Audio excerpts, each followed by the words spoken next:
What's good, YouTube? Good morning. So today, day 2 of the vlogging that I'm going to be doing, hopefully daily, as long as I can sustain, which I don't see it being too hard. So at least I'm going to try to do every day. So today I wanted to talk about the crazy way that I got my first shop. I kind of just landed in this business. Well, actually, we can take it all the way back to when I started, when I was 19. So when I was 19, I had gotten my high school sweetheart pregnant with my first son, and instead of going out, or instead of going to school, my dad, who is or was at the time an automotive machinist, that went to the local junior college and had connections in the Central Valley, in the area, hit up one of his friends, that the man that I told you about yesterday, Everett Segoviano, and he was a manager at the local Ford dealership. At that time it was called Family Ford, and so I got a job. My dad knew that I was interested in painting cars. He wasn't really too happy about it because he knew the stigma that went with auto body painters, I think, and I don't think him working on cars his whole life, he didn't really want me to do any type of automotive tech job. He wanted me to do something else, which I wish I would have listened to him way back when, but that's, in hindsight, that's besides the fact. So anyways, 19 years old, started working at the local Ford dealership in the little town I grew up in, Patterson, California. So I started taking out little dents.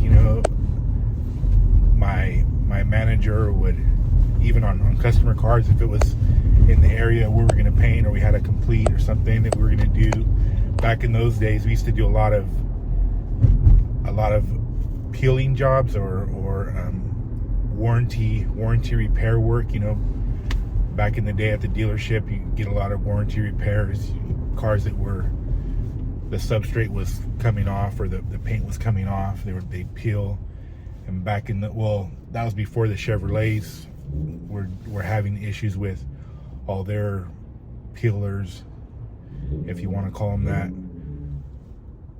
But certain jobs or certain cars that Ford would sell would, come back with peeling paint jobs, or people weren't happy with the finish on their brand new Ford, so they'd come in. I remember one Ford Lightning, when they first came out, in particular, like in 89 or 91 or whatever it was. This was actually in 95, so take that back. It was like 95. So it was like the square body Ford Lightning, I believe, F-150, kept coming in. The guy was super picky, and he wanted his paint job, his black paint job on his Ford Lightning perfect.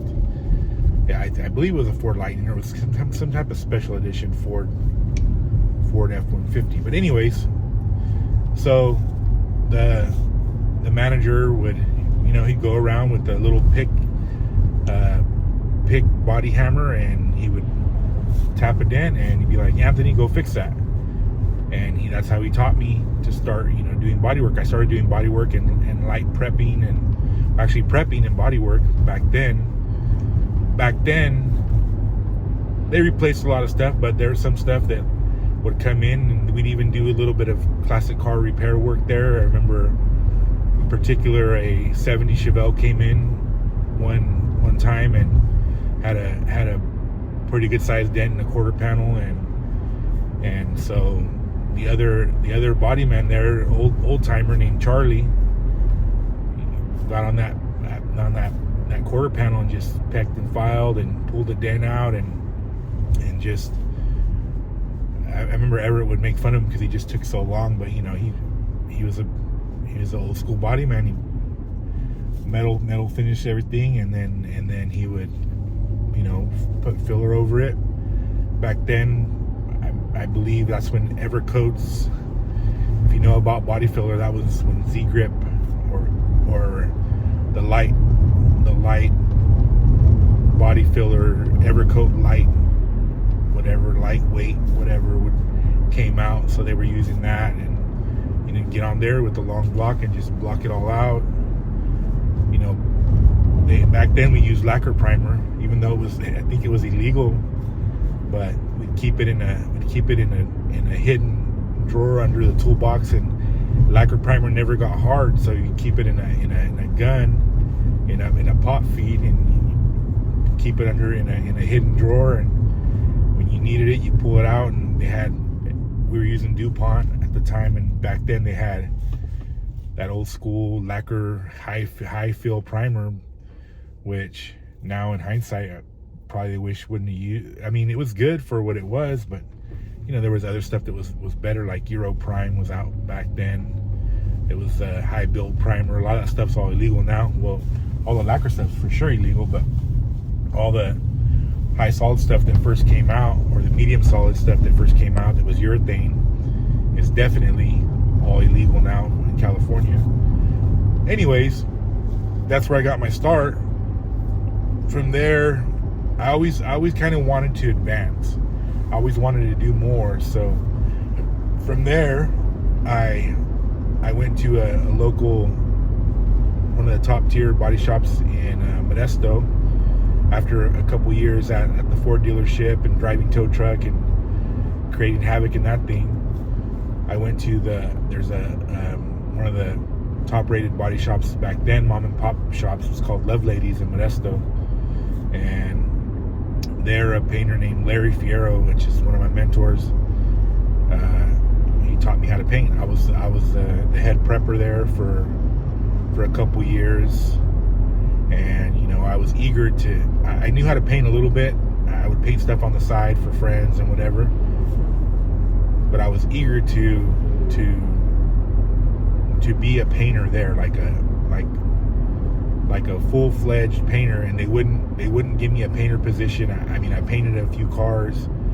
He actually let me paint a couple cars for the shop. And it's funny, I remember my first paint job that I painted for them was a Cadillac Coupe de Ville, like a 96, 97 Cadillac Coupe de Ville. And I remember it came out a little blotchy, so I had to repaint it. But the manager wasn't upset. He let me get my feet wet, and they actually let me finish that car. Even though the first time it came out the metallics came out a little blotchy. We were using Sikkens at that time. So yeah, I went from there. I went from the Ford dealership to Love Ladies, and then since they wouldn't give me a painter's position, I went and I painted at a couple other shops. I was, you know, you put on your resume, I'm a painter. So I started going to different shops. I quit there and went to this other shop that worked out for like a month, I think, and then I ended up at another Chevrolet dealership, Tradeway in Manteca, California, and painted there. I remember my first day I called in sick because I had a hangover. Like when I think I was like, I had barely turned 20 or something like that. A good friend of mine had got married on that Sunday, or actually on the Saturday, on that like the day I had to start my new job. So he got married on a Saturday, and he was old school Chicano, you know. His parents were from, I think his mom was from, well, they were from the Bay Area. They were from Union City. So believe both his parents were either born in the United States or maybe born in Mexico, immigrated to the U.S. or whatever. But they were old school Mexican, you know. And I remember his wife, and I think she was pregnant at the time with their first kid. And I remember he called me like he got married on a Saturday, and he had a bunch of cake, beer, and you know, they had a whole party in their backyard for their wedding. And then on that Sunday, he called me in the morning. He's like, "Hey, I still got like half a keg left, you know, or maybe a little under half a keg." And so I went over to the house and we started playing Ramon Ayala in the backyard. You know, we're drinking and listening to corridos and rancheras and listening to Mexican music, and pretty soon, before you know it, like it was like oh man, it was like probably, you know, it was in the summer. I believe it was in the summertime, so it was probably like 7 o'clock, 8 o'clock, 8 p.m. or something. And I remember his mom, his wife was inside the whole time, never came out. And his mom comes out and yanks the cord out of the boombox we were playing the music on, and she's like, "You guys get out of here, and you know, you got a new wife, and you're gonna have a baby. Get your ass in the house." So my devil's advocate ass tells him, "Hey, I'll pull the car around and sneak out the side." So sure enough, he's like, "Yeah, let's do it." So me, another friend of ours, and him, at that time I had a 280Z 2+2, or no, we were in a different car, I believe. We were in my buddy's. I lowered it for him. I remember he had a Dodge convertible, and it had some candy paint on it and stuff that somebody did for him, and had some wheels, and it was man, I forget what it was. It was an old school convertible Dodge, like 90 something car. Anyways, had some roadsters on it, and so we pulled around the side, and my buddy, you know, basically a newlywed, comes running out the side gate, and we take off, and we, you know, continue drinking and partying, and you know, go to the orchards. Like, this was on a Sunday, and you know, in a little ass country town, there's nothing to do but, you know, go to the orchards and drink and listen to music. And so we ended up doing that, and then we ended up at this bar, famous bar in Patterson, California, called La Copa de Oro. And we ended up, he was dancing with the cantinera in there, and we were all, you know, drinking, and I mean, I don't think I was even, I barely turned 21, or I wasn't even 21 yet, but, you know, I used to get in the bars. I was a pretty big kid and looked older, so they never questioned me. But we ended up going there and then almost getting in a fight because he was so drunk, and we're all pretty buzzed, you know, and he started a fight with one of the, or they started, him and another guy in there, Mexican guy, started fighting over one of the cantineras, you know, the youngest, newest one, you know, back, you know, a cantinera is like somebody they bring from Mexico to entertain the men in the bar. So they started fighting over her, or arguing. So I jumped up, and my boy jumps up, and it's three of us, and then pretty soon we're like face to face with a bunch of guys, you know. So my other buddy runs out and jumps in the car, and so it's just me and my buddy, the one that got married, left, and we're face to face with these guys, you know. And then I remember one of the other guys, one of the oppositions, was like, "Oh, don't mess with these guys, you know, they're gangbangers," or whatever, you know. We weren't gangbangers, but they thought we were, so whatever, you know. So anyways, we head out of there, and we start, you know, we laugh, we tell my buddy, "Where were you at?" You know, he's like, "Oh, I went to get to the other guy that ran out of the door." You know, he was in the car. "Oh, I went to get my crowbar," you know, and he's in the car with the car started, almost left us there. But we get out of there, and, you know, we're laughing or whatever. So anyways, long story short, the next day I had to go to Tradeway Chevrolet. They knocked that old building down and put a Home Depot and an In-N-Out Burger where that place was at, in a Panda Express. But back in the day, it was a dealership.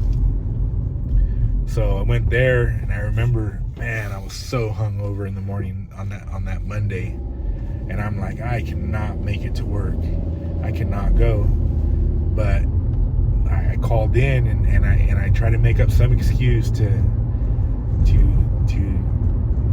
the manager to be like, hey, I can't make it today, which I should have just said I was sick. So I called in and I'm like, hey, this is Anthony. I know it's my first day, but I can't make it.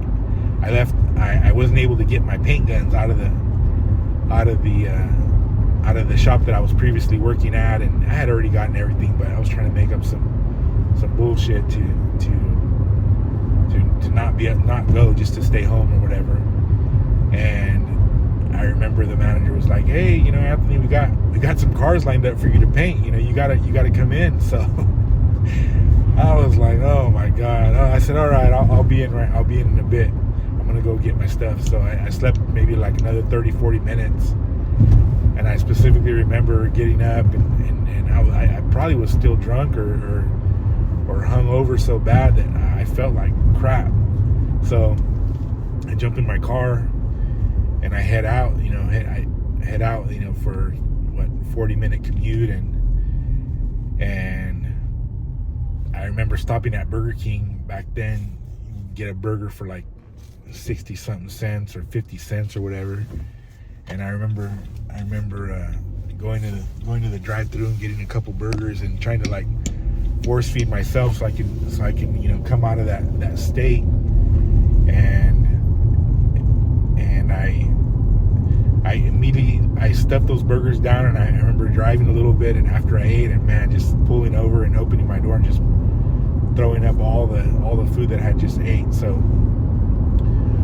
anyway, long story short, I get to the location, and sure enough, they had a complete for me, like a 89, 90 OBS Silverado and light blue metallic, and here you go. Here's all the material. Get in there and spray that thing, and see what you got. And man, it smelling that paint and everything. It took me everything to hold. I tried to act sober, and I probably looked like shit. It took me everything to not throw up all day. And I remember getting in there and smelling paint fumes and just spraying that car, and actually came out really good. They were super impressed. By the time you're sweating all that alcohol out, by the time the end of the day gets there, after you sweat all the alcohol out, you're fine. I mean, back then, I was 21. I mean, you could do that stuff now. I'd be dead for like a whole week. So that was that, and so I bounced around from shop to shop for a good amount of time. Didn't work out there. You get a bunch of, especially being young, like 20, 21, 22, whatever I was back then. You get, or 20 or whatever, you get these old timers, and and you're this hot shot new kid, and so back then my ego was the size of the U.S. continent, probably, or American continent, and so you get into little, not even arguments. You start building animosity towards other employees, or at least that's what I did. I had a huge ego because I thought I was the greatest thing since sliced bread back then, not realizing that I was just another worker. So anyways, how I ended up with my shop after I bounced around for a while, I was managing this shop for this guy.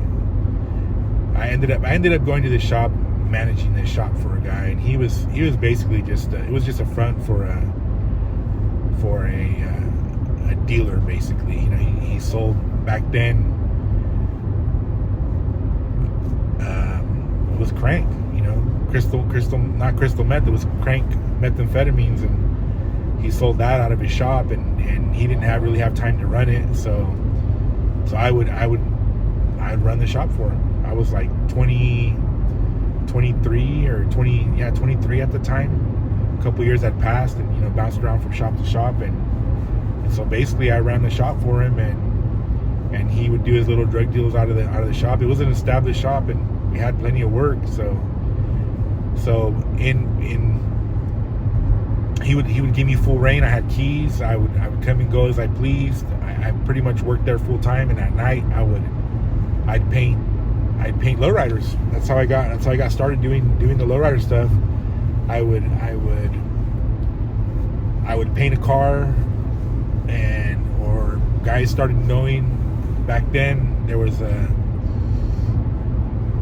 car club in Modesto called Endless Nights, and I got in with those guys. And then there was another one, car club called Sabor, which was an old school car club from the 80s, and one of the nephews of the original member or president brought back. So I got in with a couple car clubs, and they'd bring me cars, and I'd paint them. And then back then there was a pinstriper. He's still around, Rico's Pinstriping. He did Strictly Business 2, when it was the sweepstakes car. He pinstriped and graphic that car, and or it was a collab between him and Steve Fernandez out of Lodi. But Rico pinstriped that Strictly Business Dos, which was the super sweepstakes lowrider car of the year. I did a lot of show cars that my name didn't get on, in the magazine. But there was a few cars that I did were in the magazine back in those days, in Lowrider magazine. But so Rico's Pinstriping, or said he would come down. I'd paint a car like I said, and he would come down, and for $500 every it was just like clockwork. $500 a day. He'd come down, and he'd graphic out a car. We'd get on it simultaneously. He'd do one side, I'd do the other side, and that's how I learned how to do graphics. And Larry from Love Ladies taught me a little bit too, my mentor. And we'd get on these cars, and we'd jump on these cars, and one day we'd knock out the graphics before lunch, and we'd go eat lunch, and then we'd come back, and he'd pinstripe them, and then they'd sit for a day, and then I'd clear them, or if not, or if they weren't getting cleared, they'd be ready to pick up the next day. But that's how I started doing graphics. So people started knowing me around the area for doing that, and pretty soon I was getting hit up by more prominent builders that were doing lowriders in the area, and so I got recruited by this. When I got my first shop, I got recruited by this guy. He was I don't even know if you want to call him self-proclaimed. He was basically a gangbanger, He opened this shop in Modesto, and I was used to that scene, when you're Chicano and you're from like kind of the barrio or whatever, whatever barrio you're from, you get, you're acclimated to people that are in gangs, and gangbanging was kind of big in the 90s, so I never got into gangs, but basically you're acclimated to people that are gangbanging or self-proclaimed gangbangers, whatever. So I was actually bouncing at a nightclub at night. Hence, I was always in that party life, man. I loved the party life. So I was at night. I was bouncing at a local nightclub. I was a bouncer there, and so he came in one night, and he's like, "Hey, I heard you work for so and so, and I want you to come and run my shop." So I thought, well, yeah, like, I'll pay you this and that, and so I thought it was a good deal. Me and the other guy were kind of on a. I mean, we were still good, actually. knew the other guy, or they were related or something. But so he actually, they knew each other, you know. So I went for it. I'm like, all right, you know, I'm gonna go run this shop. And so he gave me a car. He gave me a '64 plain Jane. I remember he gave me a car, and then you know, I'd go with them to like car shows or whatever. I remember one time we jumped in the car, and you know, he was a little guy, but you know, he carried, and you know, he was like he's like one of those guys, man, a little guy that you know, just had, I think he had short guy syndrome, or I don't even know if that's a thing, but you know, nothing against short people, but I mean, he always wanted to, like, you know, try to gangbang. You know, there's people that gangbang, there's gangbangers. This guy was one of those guys that just wanted to like gangbang on everybody. He was, you know, he was also dealing drugs, so you know, anytime that he had an issue or whatever, you know, it was always violence first, or you know, try to intimidate somebody. But I remember specifically one time he's like, hey, come, you know, let's go grab lunch or whatever. And so we start to go, and I'm like, where's this guy going? We go to a local park right there in the barrio, you know, and he like jumps out on this guy, and he like expects me to get out too. And I'm like, dude, I'm not jumping out on some guy, you know. I just kind of like, but you know, because of my height, I'm 6'4", and I was a big kid, you know. He wanted me to back him up or whatever. I don't know what it was, but anyways, crazy stories. But I ended up working for him for a while, and then I don't know if he did a drive-by or something like that, or pulled a gun, or it was like got caught with a gun or something, or got caught transporting. But like shortly after I went to work for him, he got popped, and he was looking at like a 6-year bid. So he was going to court, and I was running the shop, so he was always in court. So eventually he was found guilty of whatever crime that they wanted to pin on him, and he got locked up for like 6 years. And I remember specifically, like, right before, he was just paranoid about everybody. So I remember right before he got locked up, he came to me, and he's like, hey, I heard you're talking to like one of I didn't even know it was the guy that I used to work for previously, and I had just went to ask him about some information because he had the shop, and I didn't know all the rules and everything for the regulations as far as like air pollution district, you know, what permits I needed, you know, Bureau of Automotive Repair, and all that stuff. So I was just going to ask him information. Well, he had heard through the grapevine that I went to talk to this guy, and I guess they were in opposition. So he hit me up, you know, and he's like, you know, I heard you were talking to him, and then I'm like, what? Like, so after that, we just completely fell out. You know, I had already had the keys to the shop. I had already transferred the lease into my name. So, you know, he was my enemy at that point, apparently. But he never, I think one time he tried to pull me over and, you know, wanted to fight and this and that, and before he got locked up, and I was like, you know what, whatever, I'm not gonna get into all that, you know. So eventually he got locked up, you know.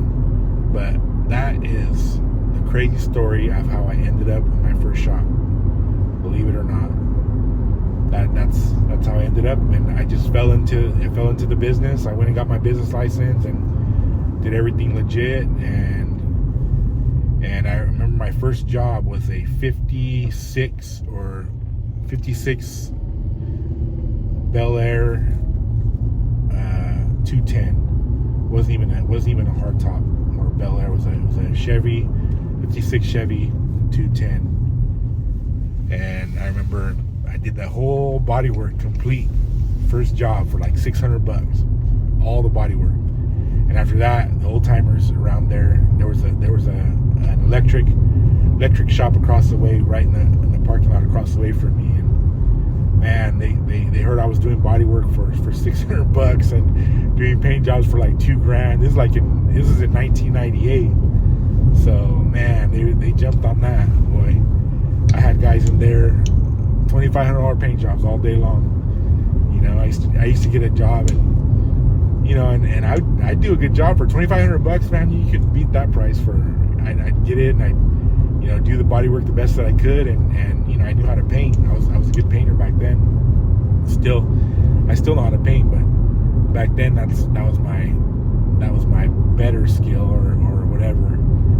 And man, that's how I learned. I grew up just trial and error. I would just do something till I fucked it all up, and then I'd fix it. One of my old friends, he used to always say, man, if you didn't know how to fix shit, you'd be up shit creek, you know, because you fuck up so much stuff, and then you just end up learning on it by fixing it. So yeah, that's how I learned, man. That's how I came up, you know. But that is a story. We are at the shop, and we are going to get going on this 58. But I just wanted to vlog and tell you and let you into my life, into my story, so that you can be entertained or get some value or whatever. But if you are liking the videos, please consider subscribing. It's an easy way to support the channel. Don't forget to hit the like and notification bell so you can be updated every time I drop a video. Let's go get to work.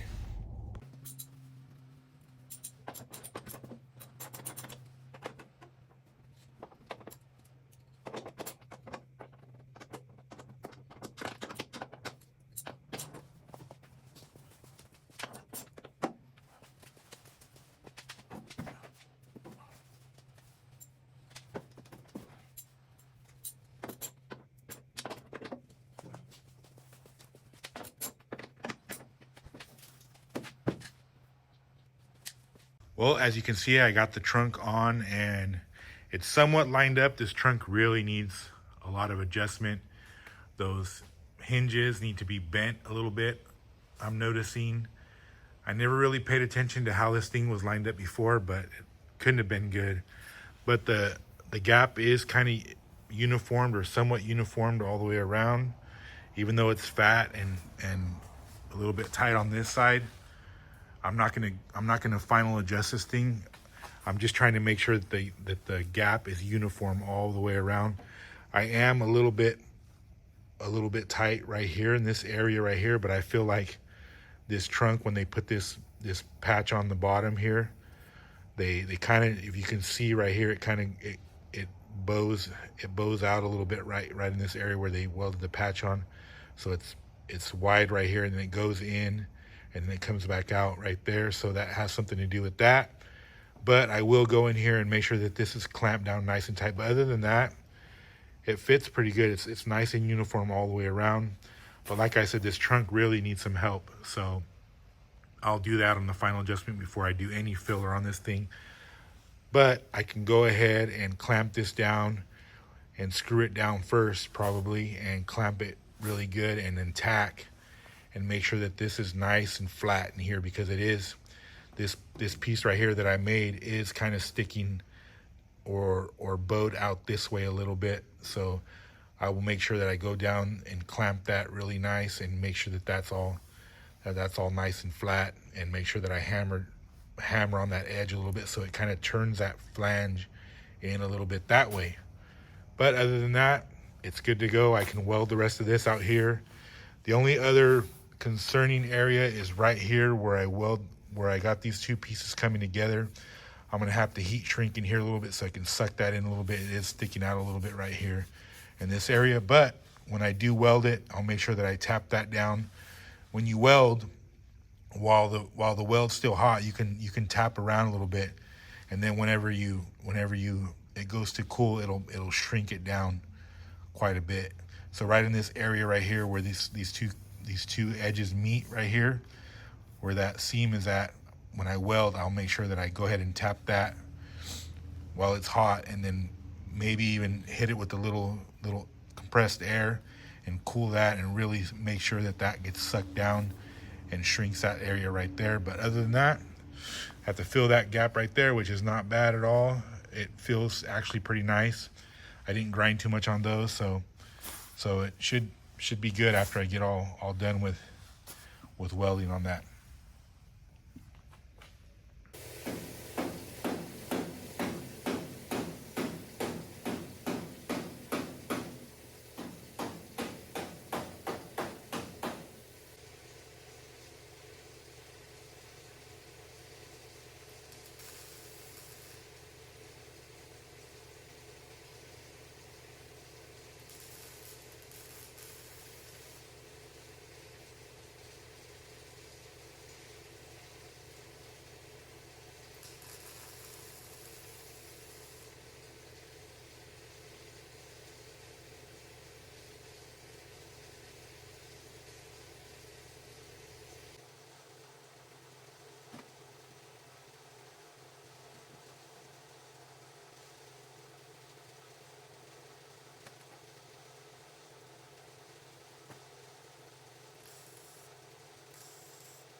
So my phone ended up dying. The battery died, not dying completely, but I managed to get this thing all welded on this corner and all the welds prepped, and it looks pretty good. I'm going to show you what it looks like.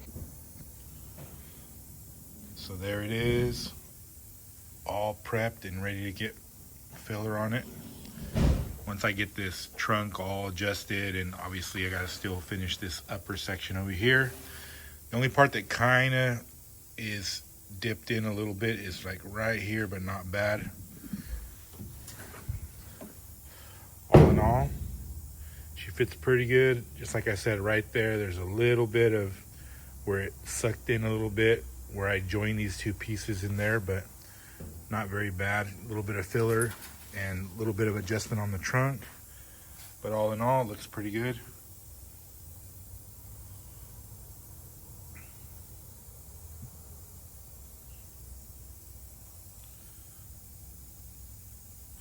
Also in here, I managed to get that in there more flat. I can go in there still and hammer around and dolly and stuff, and if I need to, but so far it looks pretty good. It feels good too. Once I run my hand over, I just ran a Scotch-Brite wheel over all this. I'm not going to touch it, but that's what it looks like, all welded. What I got to do now is I got to relief cut this and then move this in a little bit so I can fit that other piece on here. That's what we're doing.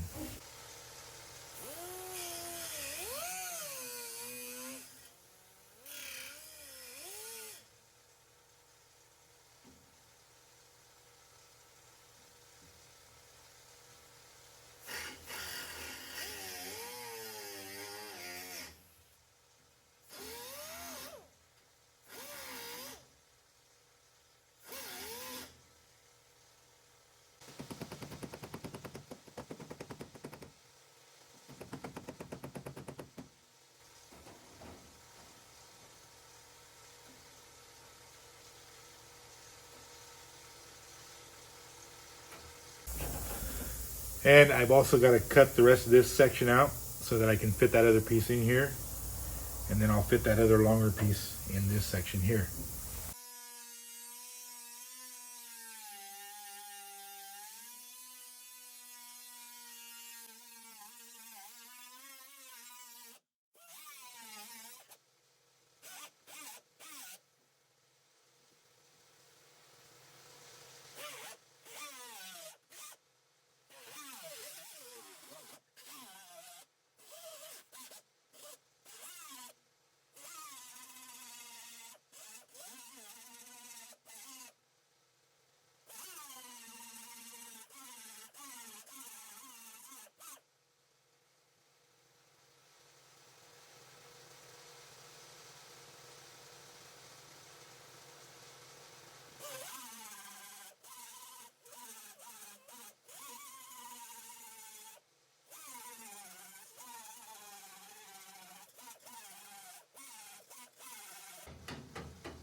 So I want to get this piece tacked in before I go home.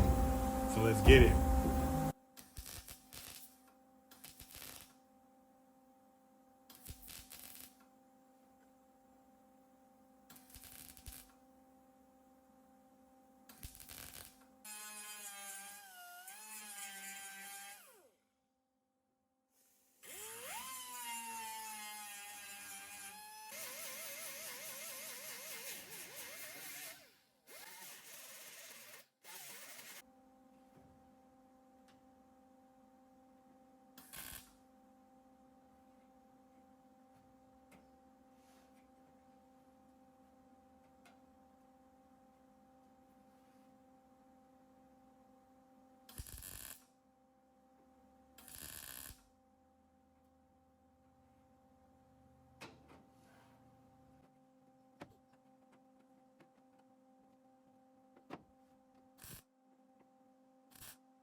Well, that should be good for tonight. I'm gonna put my tools away and get my ass home. It's quitting time and we are headed home. Let's go get this day done with. So I wanted to follow up with what I was talking about getting my first shop. Not trying to brag about, drinking and partying or anything like that. I'm not particularly proud. It was something that I did up until just about last year.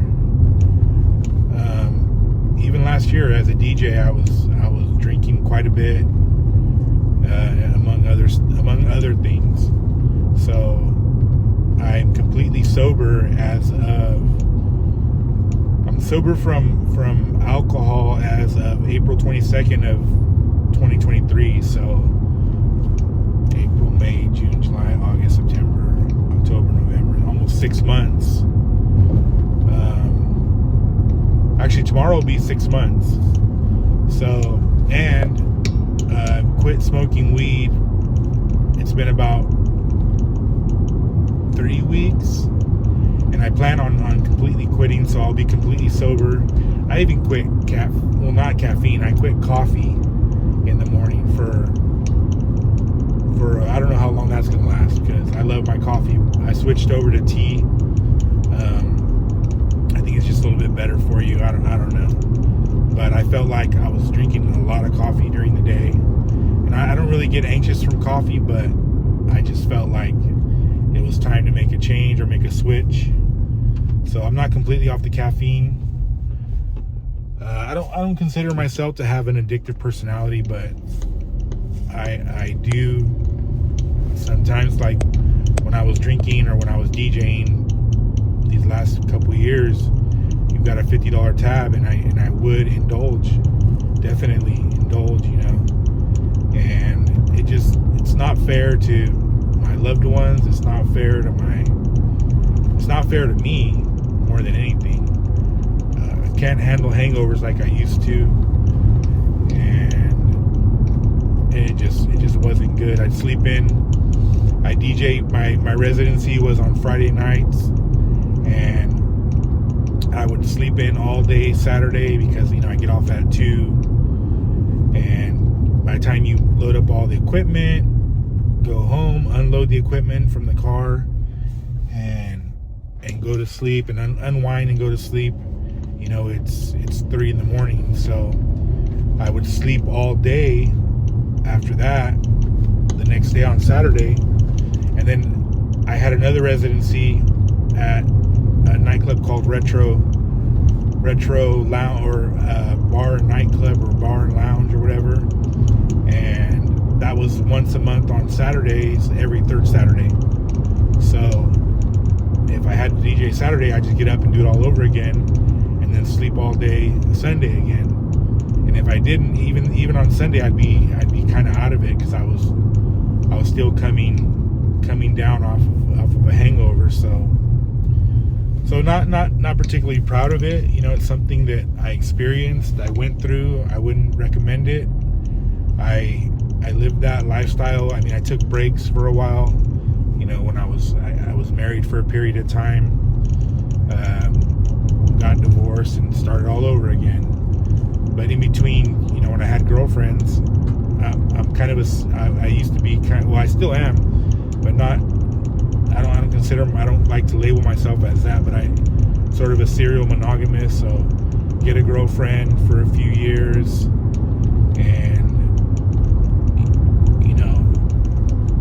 break up, then go back to the party lifestyle, the single lifestyle, and then find somebody else.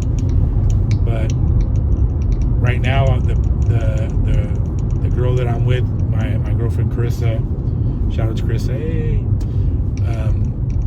I really feel like we're gonna last. I want to last forever with her. She's an awesome person. She totally gets me. We have similar backgrounds, similar interests. We totally vibe. she never judges me ever for anything. It's crazy. Like all the females I've ever been with have always judged me or criticized me, my business. She doesn't like me working a lot because she likes to spend time with me, and she doesn't like me working. She understands that I'm kind of, if anything, I'm kind of a workaholic, not really. So my regular day goes like me getting up at 4 a.m. I'll edit videos. If I have a little bit of extra time, I'll work on some music. Right now, music is just a hobby for me. And then on Fridays, I do my live stream. Or I haven't done it for a couple weeks, but I usually do my live stream on Fridays. So I do that, and I'll DJ on Friday nights. And now it's just a live stream. I don't DJ live in person anymore at the bar, but I do it on Twitch on a live stream. So I'm trying to get that going. But I quit drinking. I quit smoking weed. I'm 100% sober right now. So I feel great. I have way more clarity, and that's mainly the reason. It was either, like I said before, it was either continue on that path and potentially lose my girlfriend, and not being able to raise another kid, my son Nico, or potentially lose where I'm living now. I mean, there's so many things that can happen when you're in that mindset of constantly partying or living paycheck to paycheck. I'm able to save a little bit of money now, not a whole lot, because everything's freaking expensive, but I got a little bit of money put aside for a rainy day, and I'm making better choices, and I'm able to bring you content, and I'm able to be more clear about the things that I want to do. Example, like me doing these videos. So the other thing that I wanted to say is that the takeaways from me being around that lifestyle, in that I've always been attracted to that lifestyle of like that. I always wanted to live that fast life, the party life, be, I don't even know what you call it, just be in that lifestyle where, I'd go around these guys, or pick these people to hang around with that were, in gangs or dealing drugs or whatever have you, and I've always been kind of attracted to that. It's funny, one of my friends, when I was DJing, he's like, yeah, one of my boys seen you out, and he was like, Anthony's he's in with the party crowd, huh? And my boy was like, yeah, pretty much. And I was thinking to myself, motherfucker, I am the party crowd. No, I'm just playing, but the takeaways from that is, if somebody were to approach me right now, and I knew that he was involved in whatever kind of criminal activities he was doing, and they hit me up and, hey, I'll give you X amount of dollars, or I'll give you more than you're making right now, and to come run my shop or do whatever, I would definitely 100% tell them to kick rocks, because it's just not worth it. One thing that I've learned is how to really make smart decisions, and not, and it took me forever, even when I had my shop and I was on my own, making rash decisions because I was like desperate for money. That was like the worst thing.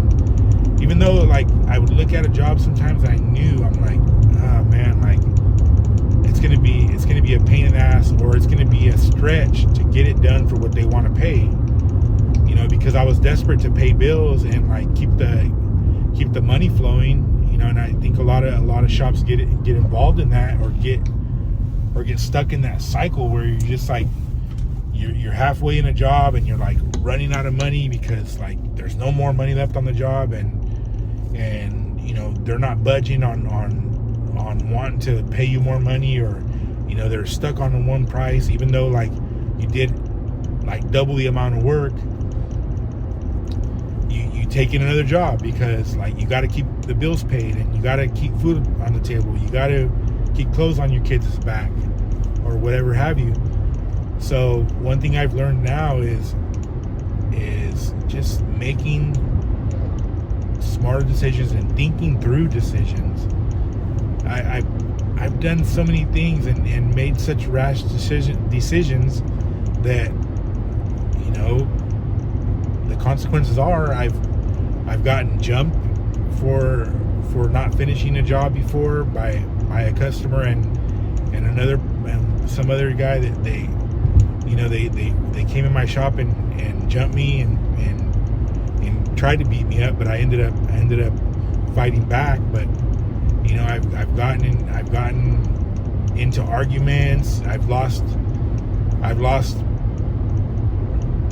not, I wouldn't say family members, or I've lost friends over it. You know, I've parted ways with people over work. You know, it's a hassle when it comes down to like two people not understanding, or not able to meet somewhere in the middle and come together on like, you know, okay, it's going to be this much more money or whatever, or them thinking, oh, you know, you screwed me over, you know, when really in reality I'm the one that got screwed over because I got like double the amount of hours, labor hours what you paid me, or triple sometimes, like I say, you know, or them dragging your name through the mud, or whatever would have you. But that's one thing I've learned, you know, in these years of going through it, is just think through decisions and make sure that it's the thing, it's the right thing to do, and it's the thing that you want to do. Because another thing that I learned this year, because I want to do everything. I want to do music, I want to DJ, I want to do artwork. If I could learn how to do tattoos, I'd probably want to do that too. You know what I mean? So one thing that I learned this year is, if you're saying yes to something, you're saying no to another thing. Like me doing YouTube right now and me doing these videos is pretty much saying no for the time being, or putting my music on the back burner. I love producing music. I have a whole studio set up at my house, and I'm sure I'll show you one of these days. But you know, I edit videos there. I have my DJ set up there. I have my music production set up there. So saying yes to one thing means saying no to something else, and you have to get that through your head, because you can't do everything. You can't do everything on your own. It's just too impossible. It's too hard. There's not enough time in the day.